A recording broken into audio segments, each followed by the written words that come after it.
every time I would turn on the television, there'd be a commercial, but not just any commercial, a Dawn Dish Soap commercial, just like this.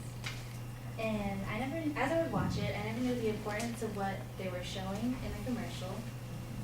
And they would always show a little baby duck, covered in oil, and someone would be cleaning him off. And as I grew more aware of what they were showing, I knew I wanted to get involved, so I did my research and found organizations to get involved with. So today, I want to outline for you the positive and negative effects of volunteering with sea lions at the Pacific Marine Mammal Center.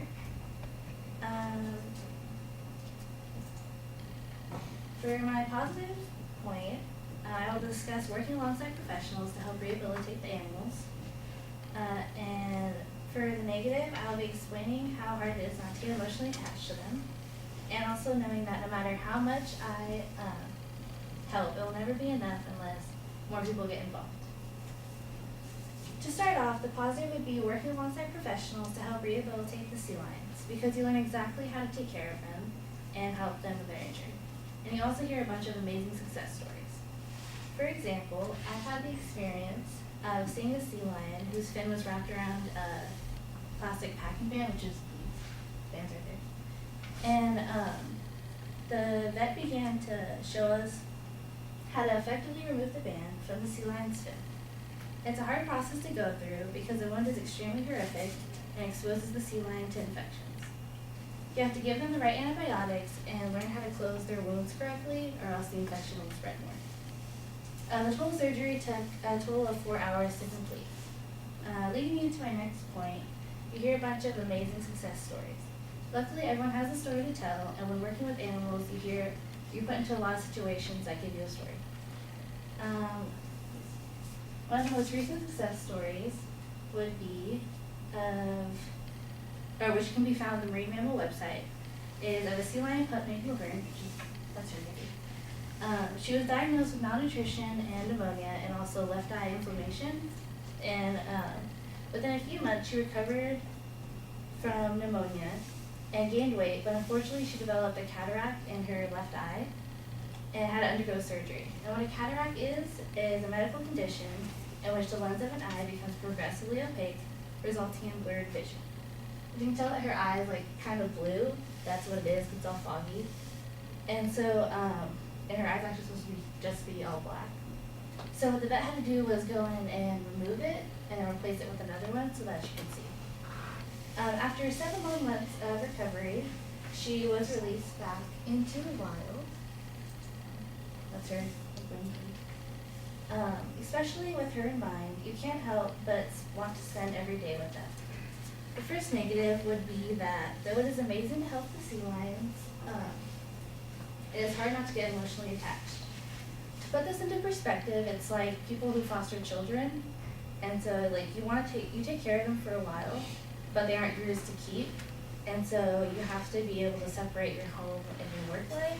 Even though like they're at your home, it's still like your work, and so you have to be able to give them away. It is a little easier in a sense with working with sea lions because you can't really take them home for obvious reasons.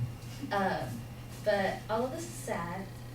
It's something that has to be done, which leads me into my last negative, which is no matter how much I help, it's never going to be enough unless more people get involved. And you can either help animals or keep the oceans clean. You can also help animals of any kind. It's not just sea lions you can help. In fact, according to factmonster.com, some 10,000 species are discovered every year. And so there are plenty of animals you can help. We have to remember that we share this environment with other mammals. With this in mind, there are many ways you can keep the oceans clean. First, by placing garbage and recycling in different containers, and using reusable water bottles, and by avoiding plastic bags.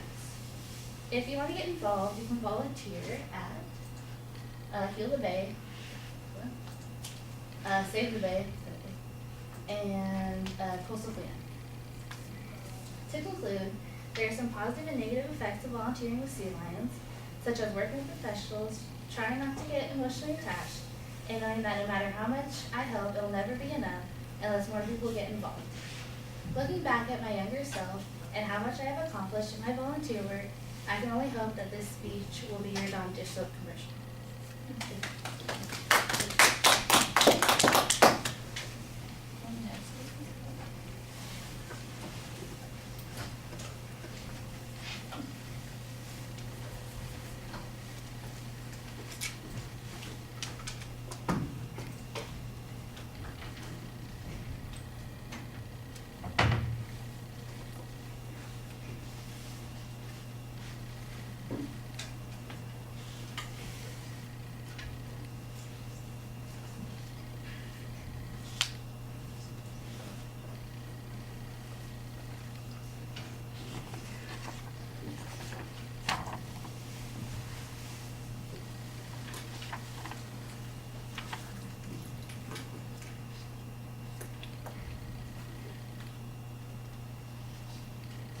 All right, Eddie, what did you think?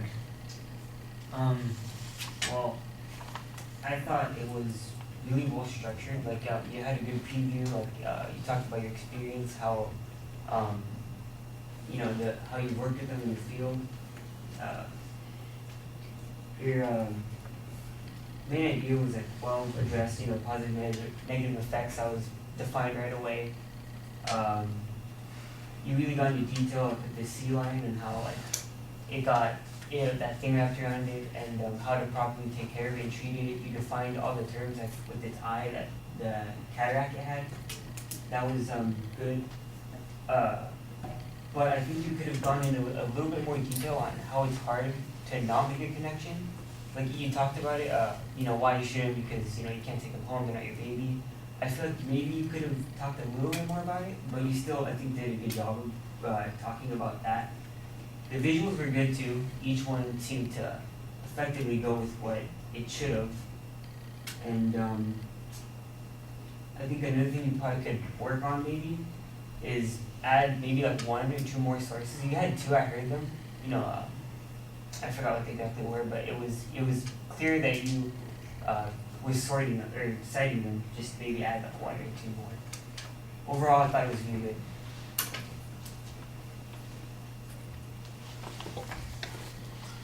All right, well, I like your personal history story that you tell at the beginning. It is kind of a justification for us to listen to.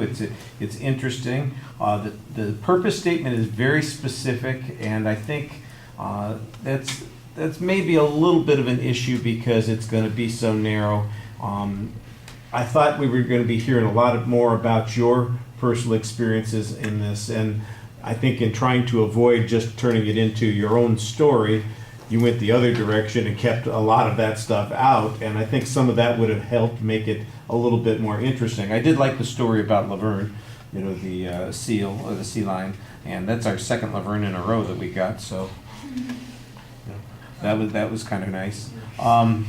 The preview was fine. It seemed like at the beginning that you kind of tell us that we're going to talk about the positives and the negatives, and in the positives you preview that, and then in the negatives you preview that, and that's probably a little bit more than necessary.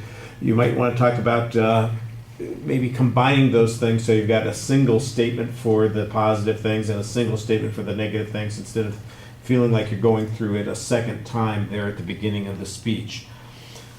I did hear some supporting material being cited. I also like the personal story that you tell. I think that works pretty well. A couple of things that I think needed some additional information.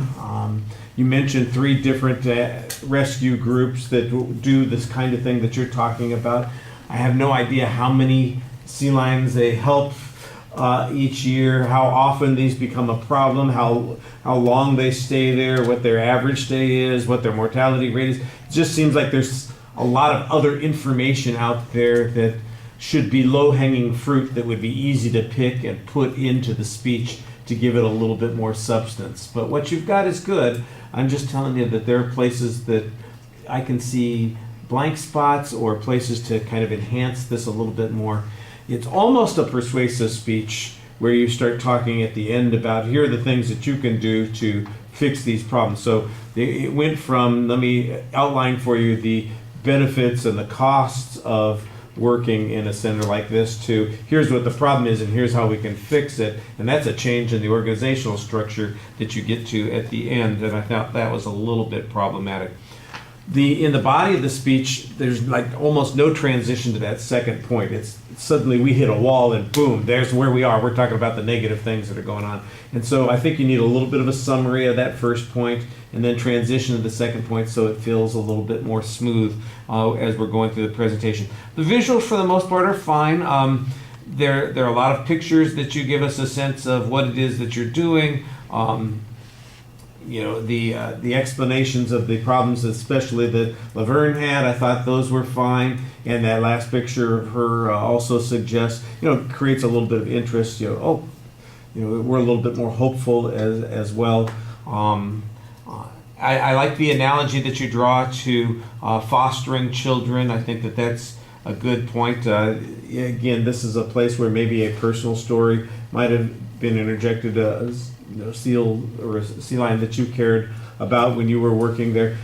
I was kind of wondering, well, how many volunteers do they have? Apparently there's never enough, but how many do they have currently? You're doing this. I don't know how many hours a week you do this. I don't know how many other people are volunteering to do these kinds of things. I have no sense of the proportion or size, and that's, like I said, the kind of thing that I think gets left out of the speech. So I think you're taking a good first step in the process. There are a lot of other things that you could add to the presentation, but what you did so far seems reasonable. All right, thank you.